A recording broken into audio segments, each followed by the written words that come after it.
Hey, welcome back to the shed. Still here, and I am still grinding away and getting things done. The beard is getting longer, and the list is getting shorter. You guys know the drill by now.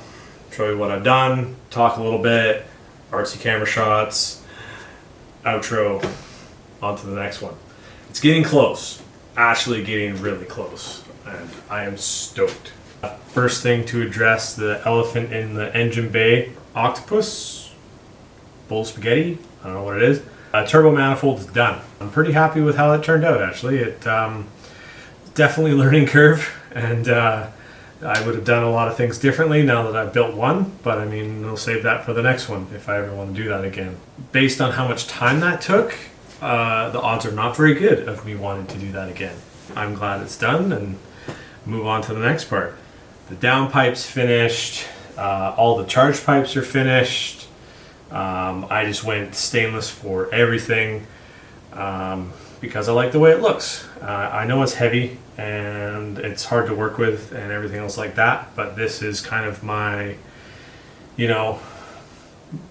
max effort build. So, why not go with, all the things I've always wanted to do. There's no other reason for it. I'm going stainless with everything here. I've built a little turbo brace.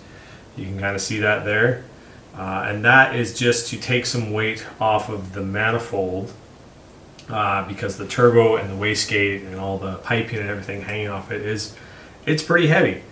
So, this just has a little bit of tension on it to kind of take a little bit of the weight. It's not trying to hold all the weight, just some of it, just so that when everything gets hot and it kind of moves around, it can move in the direction it needs to and still have tension holding it up like it should.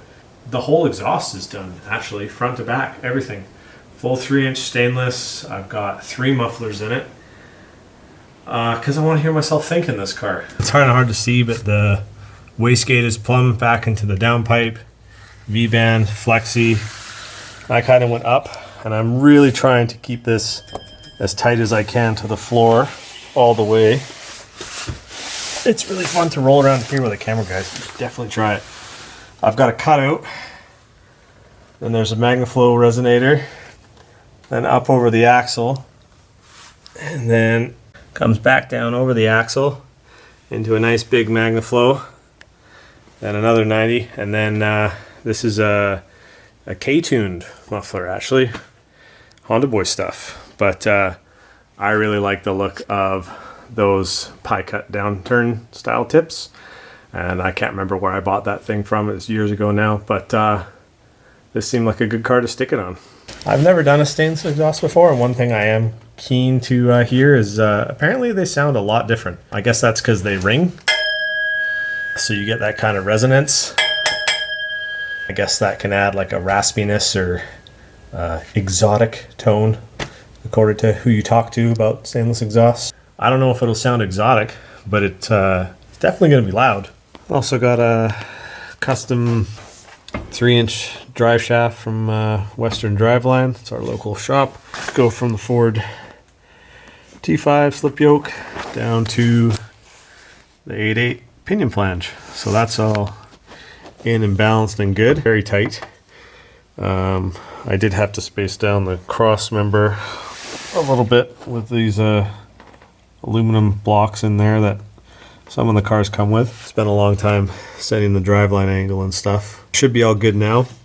And they say this is good for 1,000 horse, so probably not going to eclipse the limit of that.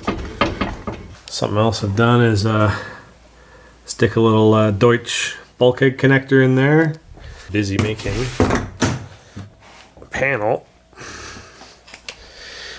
for the Max ECU and all that kind of stuff. So I got a fuse block there, a couple relays. There's like a big relay up there. That'll be like main power.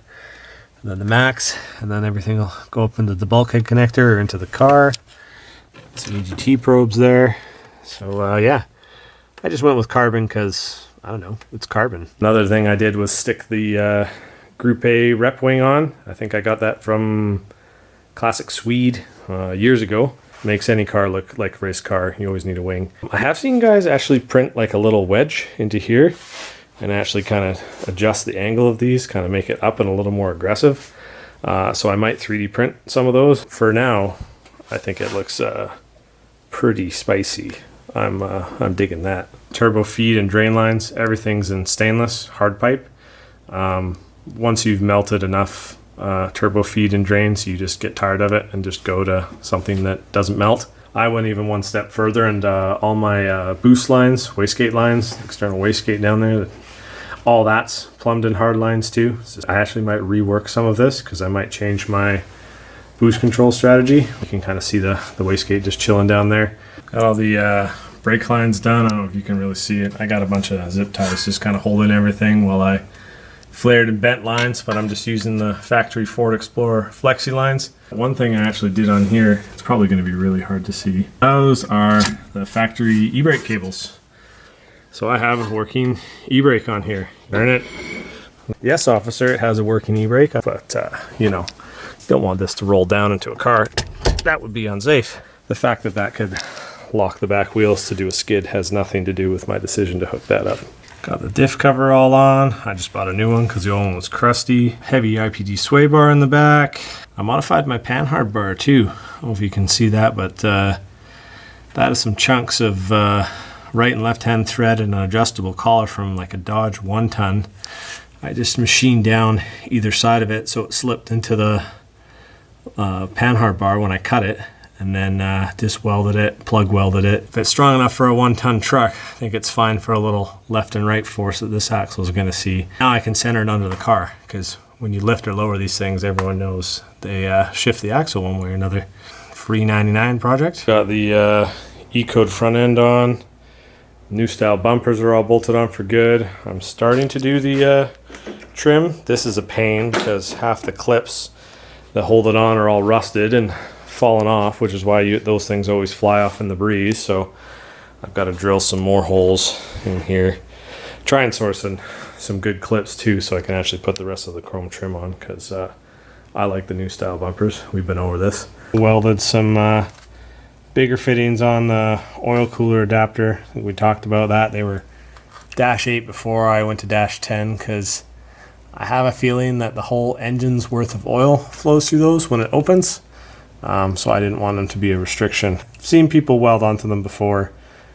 There's obviously a thermostat in there, kind of the same as a coolant one, that opens up and pushes oil to the cooler. It's got seals and other parts in it, so I did my best not to cook it. So we will find out if I did, and if it leaks when I fire it up. Hopefully not the case. Oil cooler and the power steering cooler kind of tucked in front of the bumper here, kind of in the splitter.